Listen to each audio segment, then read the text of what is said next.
Sir एक बात आपने पहले कही थी कि ऐसा नहीं है कि लोग जिनके सिमिलर काइंड ऑफ फंड्स में इन्वेस्टमेंट चल रहे हैं वो एकदम ही अपना इन्वेस्टमेंट वहाँ से हटाकर और यहाँ आ जाएंगे, जियो ब्लैक रॉक की तरफ आ जाएंगे। लेकिन सर हमारे दर्शकों का इस तरीके के सवाल भी आ रहे हैं कि क्या बेहतर कमाई के लिए एफडी में से पैसा निकाल कर वो डेट फंड में लगा दें, और अब तो डेट फंड के साथ जियो ब्लैक रॉक का नाम भी जुड़ता हुआ नजर आ रहा है।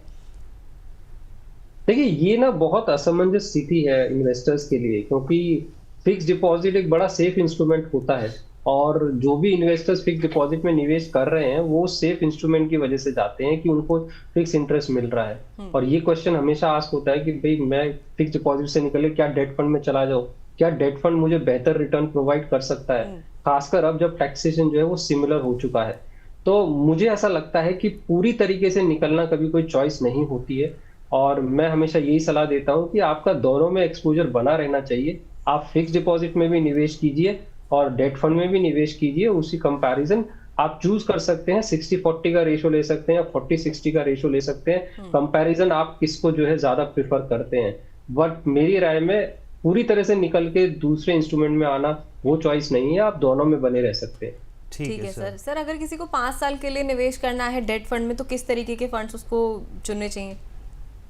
देखिए, 5 साल के अंदर तो आपके कॉर्पोरेट बॉन्ड फंड आ जाते हैं, पीएसयू डेट फंड आ जाते हैं, ये थोड़े से लॉन्ग ड्यूरेशन फंड आ जाते हैं जो एक अच्छा ऑल्टरनेटिव ऑप्शन हो सकते हैं। तो मुझे ऐसा लगता है कि लॉन्ग ड्यूरेशन फंड 5 साल के लिए जो है एक अच्छा चॉइस हो सकती है। ठीक है सर, आखिरी सवाल सर शॉर्ट में मैं आपसे जानना चाहूँगा यहाँ पर कि सर सारा जो गेम होता है इसमें बहुत इंपॉर्टेंट होता है एक्सपेंस रेशो का। तो क्या कुछ यहाँ पर भी इन लोगों ने कुछ सोच के रखा होगा कि एक्सपेंस रेशो कैसे इसको कम किया जा सकता है और कैसे इसको और ल्यूक्रेटिव बनाया जा सकता है? और वैसे भी जियो की तो सर यही हम देखते हैं हिस्ट्री के जो अपने कॉम्पिटिटर हैं उनसे हर तरीके से वो लोग कोशिश करते हैं कि किसी ना किसी तरह जो है पैसा कम ही रखें, चाहे किसी भी तरीके से हो सके।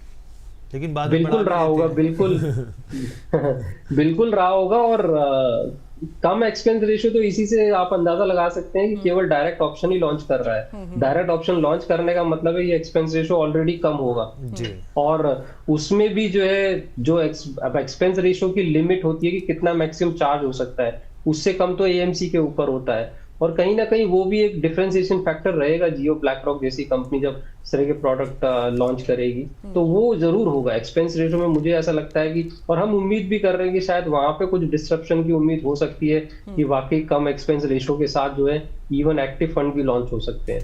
ठीक है sir, thank you so much sir, आप हमारे साथ जुड़े, तमाम जानकारी आपने साझा करी और ख़ास तौर पर जो जियो ब्लैक रॉक को लेकर तमाम जो सवाल हैं जो निवेशक एक व्यूअर जानना चाहता है, तो हर एक जानकारी आपने हमारे साथ साझा की। बहुत बहुत धन्यवाद। बहुत बहुत शुक्रिया सर। और धन्यवाद सर जाते जाते एक सवाल और हमारे व्यूअर हैं सर, बहुत कुछ जानना चाहते हैं आपसे। एक मानस जी हैं। मानस जी सर आपसे जानना चाह रहे हैं कि इमरजेंसी फंड के लिए डेट हाइब्रिड फंड उन्हें लेना चाहिए या फिर एफडी? बस आप ये बताते चले जाइए।